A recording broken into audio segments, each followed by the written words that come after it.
I think he's got an excuse for his poor production year one, and I saw enough flashes in his game that I think he's very talented.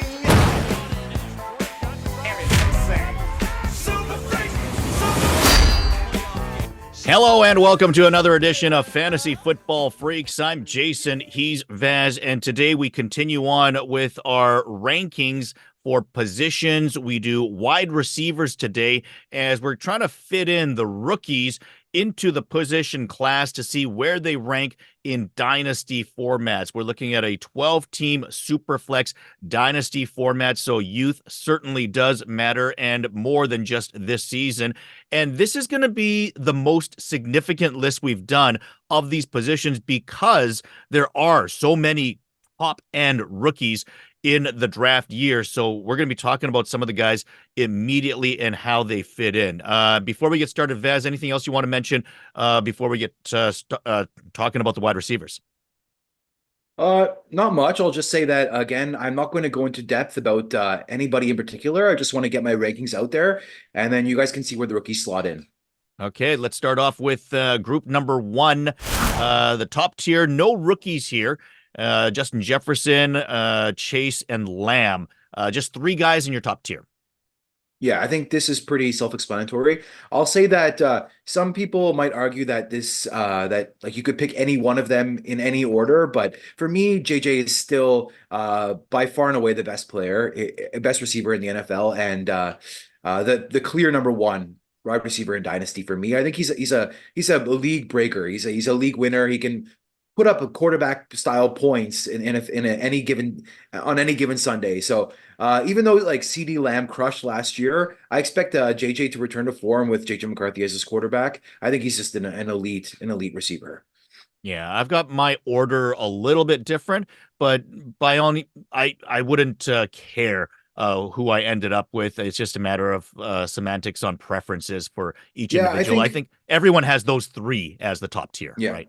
I think like the bigger question is, if you're in a startup, are you going to go with one of these guys, or are you going to go with like a quarterback? Yeah, you know, exactly. like a Caleb Williams or something like Caleb Williams or Justin Jefferson. That's the question you're going to be, asking yourself. All right, let's take a look at our next tier. And indeed, here is our first rookie. Three guys in this tier, and it starts off with Marvin Harrison Jr. and then the offensive rookie of the year, Puka Nacua and Amon-ra St. Brown. Yeah, not only the offensive rookie of the year, but the best rookie ever at the receiver position in the history of the NFL. So I've got Marvin Harrison at 4, and I think it's very, very, very possible that he elevates himself to that first tier by this time next season. So he's like an elite prospect. Went to a phenomenal landing spot. Can probably expect, a 20 to 25% team target share as a rookie, which is pretty unheard of, but there's just nobody else there that's standing in his way. So I think he's an elite prospect, an immense talent, great situation, very good quarterback. So I think if I were a betting man, I'd say this time next year he's in the first tier, but I have him at the top of tier 2 for now. And then I think people might push Amon-ra ahead of Puka Nacua. I think most people would, but listen, like, I'm just going to trust what I saw last year. I know that he probably won't do as well this year with, a healthy cup there as well, but he was excellent. He passed the eye test for me. I think he's a very, very good player, and he plays like out of the slot predominantly, but he can play anywhere. But his run after the catch ability is elite, and he gains easy separation. He's a big boy. He's fast, so I really like him, and I would take him over Amon-ra St. Brown. All right, and our next tier also includes a rookie, as you've got Garrett Wilson and Malik Neighbors together. Yeah, so I think both are very elite receivers. Both, like, I mean, Garrett Wilson probably could be a tier above if he had ever had a decent quarterback play, but he hasn't. So he hasn't had the production those other guys have had. So that's why he's here. But I mean, like, there's no question he's immensely talented. He's earned that 25% target share with the poor quarterback play, and he'll have Aaron Rodgers this year, hopefully. So hopefully we'll see like a big increase in production this season, and he can move up a tier. And then Neighbors, I mean, yeah, in most rookie seasons, he would be the wide receiver 1 in any other rookie draft. Just it's the one that happened to be with Marvin Harrison. But he still went sixth overall in the NFL draft, and he also probably should expect a 25% team target share year one. So I expect him to put up great production in his first rookie season. All right. Yeah. The two big New York receivers you've got, and another rookie you've got in your next tier, which features A.J. Brown and Rome Odunze. Yeah, so AJ Brown's getting a little bit older, but I mean, like he's one of the best receivers in the NFL. He's not that old either. Like he's only like 26. So, but it's getting to the point where AJ Brown's not going to increase in value anymore, just no matter how many fantasy points he gives you. So, I think Rome, he's younger and he's capable of leaping a tier. So, you could choose to take Rome over AJ Brown here, but if you want the production, if you want the security, go AJ Brown. Okay, and then the next tier after that, we've got Drake London, Chris Olave, Devontae Smith, Jalen Waddle, and Nico Collins. Yeah, so I would say like for me, Drake London and Chris Olave are their own tier. I've been wrestling with who to put in front of the other. I'm not quite sure, but I decided I think that Drake London is probably a little bit more likely to break out this year compared to Chris Olave, just based on the team.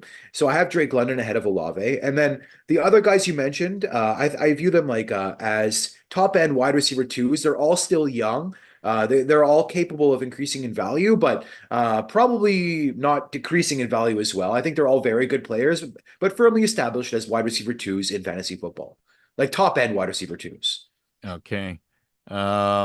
I'll ask you a question about Nico Collins a little bit later, but let's get into our next tier, which once again features a rookie in Brian Thomas Jr., Michael Pittman, DJ Moore, and Brandon Ayuk. All right, so Brian Thomas Jr. is clearly the youngest guy here. We've got Brian Thomas Jr. and then three veterans. The reason I couldn't elevate Brian Thomas Jr. into the tier above with Nico Collins and with those other Waddle and young Smith. talent, Waddle and Smith, right? It's just because we haven't seen it yet. I think he's very capable of leaping into that tier, and he's younger, so he could move to the top of that tier.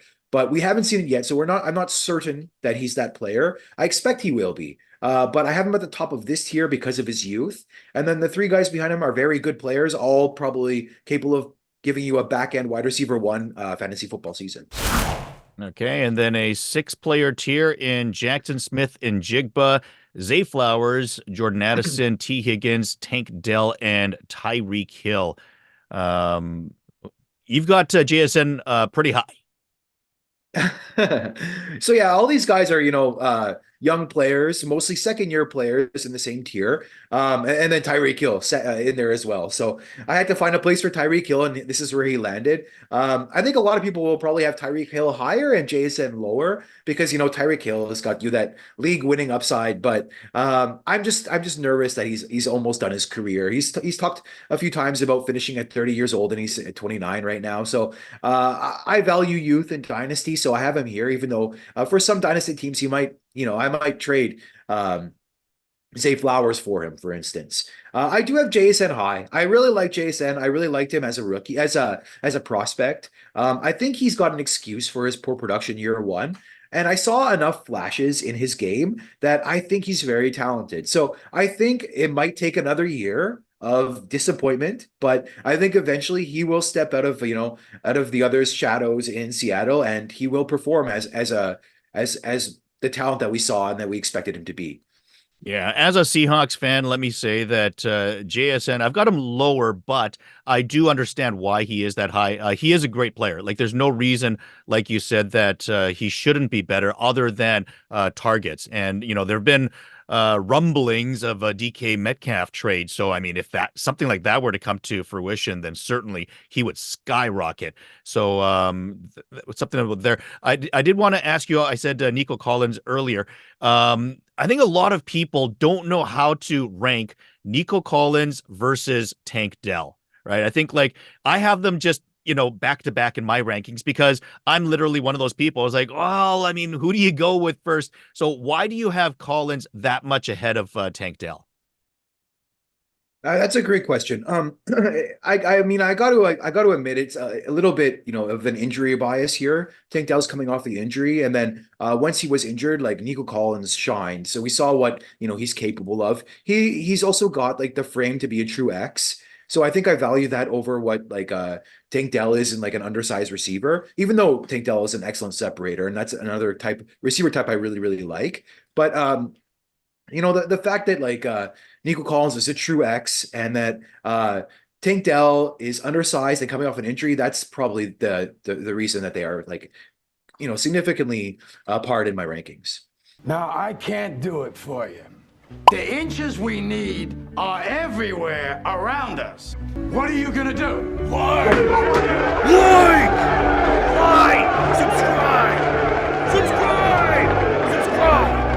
Subscribe! Okay, and the next tier starts off with DK Metcalf. We've got a couple of rookies in Lad McConkey and Xavier Worthy, and then Rashee Rice. So a four-man tier here.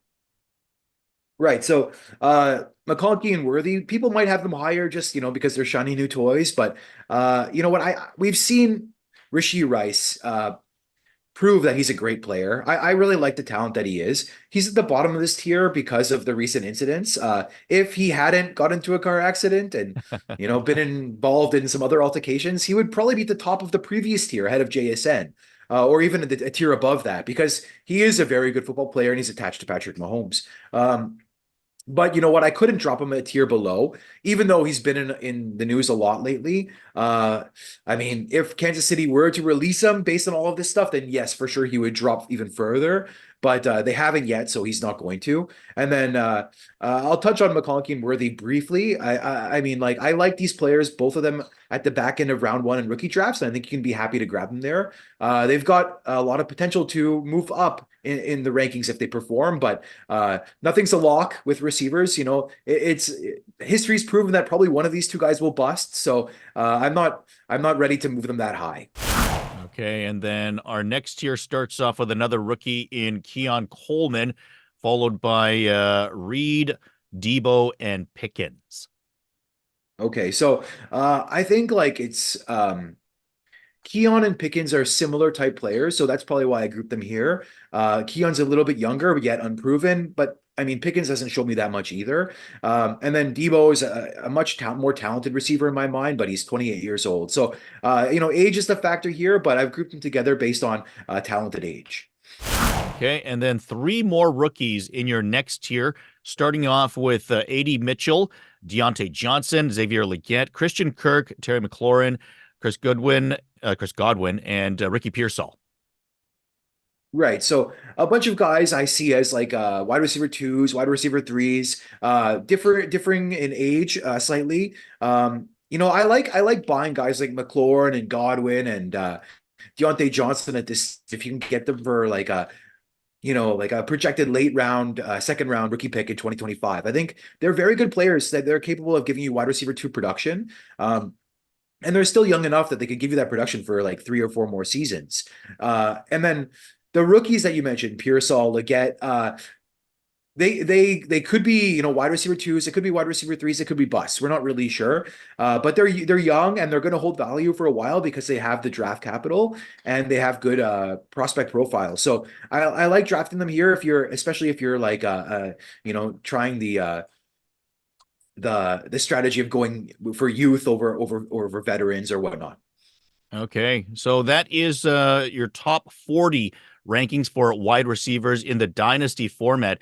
And you've got, like you mentioned, A.D. Mitchell, Legette, Pearsall. These are rookies, but they're in the top 40. A lot of big name veterans not included in your top 40. Yeah, so I guess I could mention like an honorable mentions list. And these are guys that if you're competing, maybe you want to trade like Legette for one of them or something like that. So the guys I'll mention are Devontae Adams, Amari Cooper, Cooper Kupp, Mike Evans, Stephon Diggs, Calvin Ridley. I think these guys are all worth probably back end second round rookie picks in future drafts, maybe mid second round picks. And then I saw like Leggett and Pearsall going in the middle of the second round in this past draft, in a wide receiver rich draft. So I think like if you are competing, try to trade a second round pick for one of these guys. If you can't, maybe you trade like a second round pick in your current rookie draft where you're going to draft, rookie Pearsall. You could trade it for a veteran if you're not in love with this his tape or his profile, something like that. Okay, and all these veterans, because they're, a lot of these guys are big names that have been, top 10 wide receivers in the past, or maybe league winners for some people. So they're getting to the age now where you're saying, hey, I mean, if you can get a late first or an early second for them now, do that now while you can, before it's too late, before they fall off the cliff, right? Yeah, I don't think you're going to be able to get a first for these guys. I think that's just like very wishful thinking. I think if you're rebuilding, then you're looking to get a second. You're going to target like what you think could be a good second. Maybe a team that thinks they can compete, but that they probably won't, or that they don't have enough depth to withstand some injuries or something like that. Or maybe you grab a second and a third for Amari Cooper if you can, something like that. So you don't have to do it now either. Now is maybe not the best time. I think once people are setting their lineups, once week 1 and week 2 have gone by, once injuries start happening, you could trade these players at that time as well for, a second and a third. And then, yeah, if you're buying, I think that's the appropriate price as well to try to win a championship. All right, there you have it. Top 40 wide receivers in SuperFlex Dynasty formats. We are going to complete the positional rankings by doing tight ends next. So make sure you're subscribed to the channel so you know exactly when that video comes out. And also, remember, leave your comments below. Let us know what you think of these rankings. And you can either do that in the comments section or you can join our Facebook group, which is in the descriptions as well. Like the video as well. And we'll see you next time on another edition of Fantasy Football Freaks.